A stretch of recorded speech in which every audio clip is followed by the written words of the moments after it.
Good morning, everyone. Senior Chief Meteorologist Rusty Lord here, talking about, well, what looks like a warming trend on the way here for the rest of the week. What's likely to happen is we will erase this really cool start that we've managed to get going here in September. We have not hit 80 degrees yet in the month of September through the first 8 days, likely to make that 9 days unless we get a surge of warmth today. I think today's likely tops out in the upper 70s. So that is where we're going to end up here by the end of the day, where we will have a stretch of weather that hasn't hit 80 degrees yet and is well below average.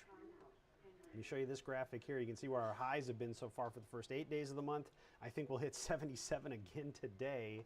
We set a record low this past weekend. It was Sunday morning down to 42. And this has put us in the number 4 spot for the coolest starts to September through 8 days. So we will drop off this list pretty quickly over the next week or so, but an interesting stat nonetheless as we get started. Now, we had some showers and storms this morning. Those have since moved out, and there's very little left on the map, even as we take a wider view. A couple lingering, straggling showers in west central Iowa, north of I-80 for the most part, and then a bigger picture shows how the clouds are kind of separating from the center out. So we have the thunderstorm clouds to the east moving away, and then farther west, you'll notice those are some low clouds here, and there has been some fog underneath these as well. Back to the west. So if I show you what this looks like here, yeah, I think I got this map ready to go. Some visibility issues on the map. Whoops. There we go. Forgot to move this over. So we have not been to 80 degrees yet so far this year, like I mentioned. There's a look at the 4th coolest start to September. Just under 62 degrees on average so far for the first 8 days of the year. We'll get to about 77 for the high today. We'll see where we're on that list by tomorrow.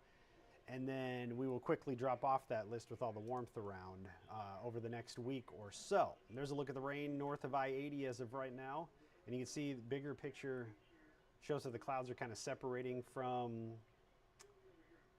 the center out. You can look at this as the visible satellite. These are low clouds to the west. We've had some fog underneath these. These are the clouds associated with the thunderstorms that moved through. And you can see where the visibility is a bit of a problem. If you're going west on I-80, you may encounter some fog still lingering, but well, it'll take you a couple hours to get to it by Grand Island. By then, it's likely gone. But it's something of note if you're heading that direction. You'll likely be driving through a little less sunshine and a few more clouds. And we got these clouds to fight through in our area. We're at 68 degrees, warm and right on pace for what looks to be another day in the 70s. A lot of 60s out there right now. Bigger picture shows there's a lot of 60s on the map as you go outside the metro. And the muggy meter is going to be in the muggy range today. It's been a little bit since we've had a little humidity in the air, and we're likely going to have that today and for the rest of the week, for that matter. So the first alert forecast shows how those clouds are fading away. We'll get the afternoon sunshine, climb to 77 for the high, and another enjoyable one. This will be the last day where our highs stay below 80.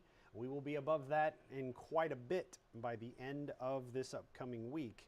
So with that, we're likely to have some pretty hot and humid days by September standards.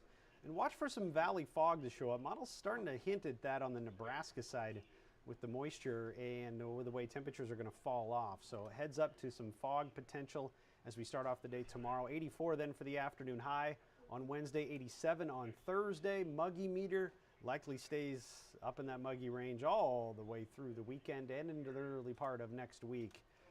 So that means if you have tickets to the game down in Lincoln, 11 o'clock kickoff for that one against Houston Christian.